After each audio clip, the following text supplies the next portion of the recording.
Habemos Digital. Permite que la palabra de Dios sea el alimento de tu vida.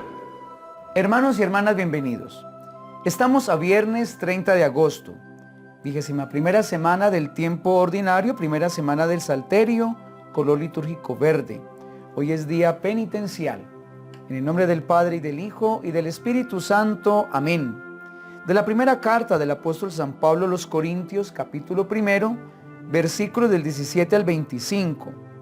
Hermanos, no me envió Cristo a bautizar, sino a anunciar el Evangelio, y no con sabiduría de palabras, para no hacer ineficaz la cruz de Cristo. Pues el mensaje de la cruz es necedad para los que se pierden, pero para los que se salvan, para nosotros es fuerza de Dios. Pues está escrito: destruiré la sabiduría de los sabios, frustraré la sagacidad de los sagaces. ¿Dónde está el sabio? ¿Dónde está el docto? ¿Dónde está el sofista de este tiempo?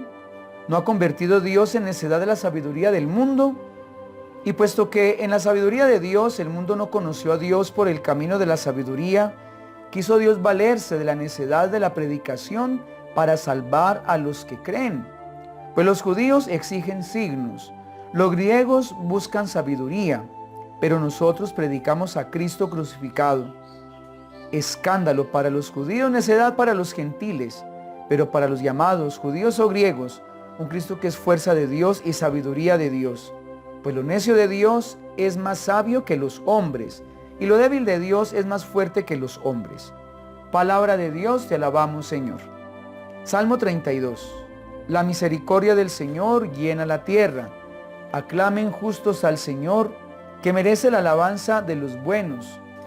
Den gracias al Señor con la cítara, toquen en su honor el arpa de 10 cuerdas. La palabra del Señor es sincera y todas sus acciones son leales. Él ama la justicia y el derecho, y su misericordia llena la tierra.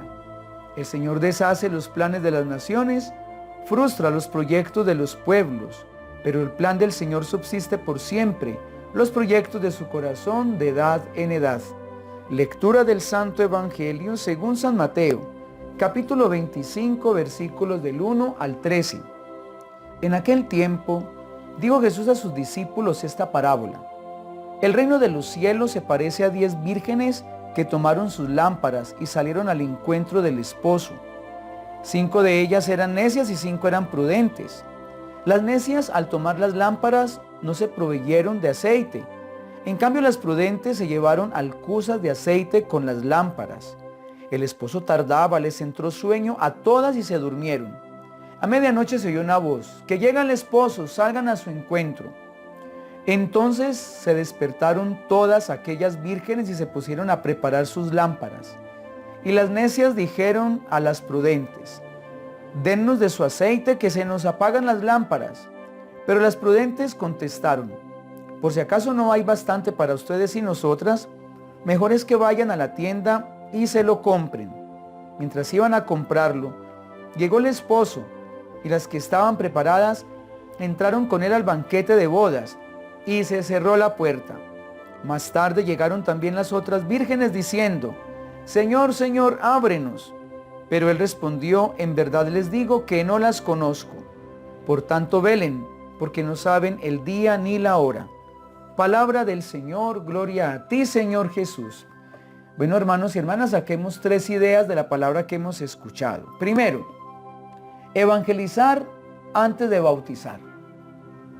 Creo que aquí es donde radica el problema de la falta de identidad de los cristianos, y me atrevo a pensar como católico, de los cristianos católicos. Nosotros recibimos las cosas a veces sin conciencia. Basta escuchar la cantidad de errores que nos dice la gente del común a los sacerdotes casi todos los días. Se acercan a pedirnos sacramentos sin preparación. Otros abusan de la amistad de los sacerdotes o del catequista para pedir la primera comunión de un hijo o la confirmación de un nieto o cualquier otro sacramento, el matrimonio mismo, sin ninguna preparación. Y a veces nosotros los sacerdotes, para no ganarnos enemigos personales, pues accedemos sin saber qué estas personitas van a ser futuros ignorantes en la fe y pueden perder su alma. Qué importante primero hacer el camino de la fe para después entender los sacramentos como tal. Pensemos en el anuncio querigmático. El querigma es el anuncio del plan del amor de Dios y de salvación que Él tiene para todos. Y luego se termina ese anuncio renovando el bautismo. ¿Cuántos bautizados no se sienten familiarizados con la iglesia? ¿Cuántos sacramentados no les importa la vida de la gracia? Primero, mis hermanos, está aprender el Evangelio. No tengamos miedo ni pereza a la evangelización. Escuchemos la catequesis, escuchemos homilías, dejémonos enseñar, porque en cuestiones de fe sí que necesitamos dar razón de lo que creemos. Segundo, dice la palabra, el mensaje de la cruz es necedad para unos y para otros fuerza de Dios, pues quien conoce a Dios conoce la verdadera sabiduría. Volvemos al primer punto. ¿Qué sentido tiene el sacrificio, la cruz y la lucha con perseverancia? Esto lo entiende alguien que le tocó sufrir, digamos, una carrera universitaria, que le tocó trabajar, ahorrar, negándose una vida juvenil, para al final de todo ese sacrificio pudiera alcanzar el premio, ¿sí? Pudiera alcanzar el cartón, pudiera alcanzar esa vida profesional. Solo aquel que conoce a Dios entiende que la cruz es el camino de la plenitud y de la felicidad verdaderas. Aunque tengamos que sufrir en privaciones, en negaciones y esfuerzos para que se fortalezcan los dones, virtudes y carismas, el premio vendrá después. Solo aquel que descubre lo esencial de la vida, ese será pleno y feliz. Y termino con esto. Tercer punto, el reino de los cielos y las vírgenes, sensatas y necias. Este evangelio nos recuerda varias cosas. Primero, todos debemos estar preparados para encontrarnos con el dueño de la vida. Somos administradores de la vida y como administradores pues tendremos que devolverla porque nos la prestaron. Eso ya nos indica un cuidado por lo administrado. ¿Cómo la vamos a devolver? ¿Qué hemos construido? ¿En qué hemos invertido la vida? ¿Qué hemos hecho con la vida? ¿Sí la pusimos a producir? ¿Sí marcamos huellas con nuestra vida? ¿Qué hemos hecho con la vida? Otro puntico. Recordemos que nadie puede recoger por nosotros.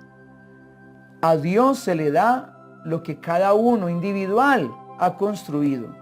Aquí no me salvo yo porque soy amigo del sacerdote o porque mi tía era la que hacía las novenas y yo le pagaba para que rezara por mí, o porque mi mamá iba todos los días a misa y rezaba porque yo no podía ir. No, soy yo el que debo tener mi lámpara encendida con el aceite mío, el que yo he recogido por ser luz en el mundo, por ser la luz de Cristo en el mundo. Que no nos pase lo de las vírgenes necias que creyeron que con la bondad y la luz de las demás iban ellas a poder pasar. Dios los bendiga. En el nombre del Padre y del Hijo y del Espíritu Santo. Amén. Un feliz y santo día.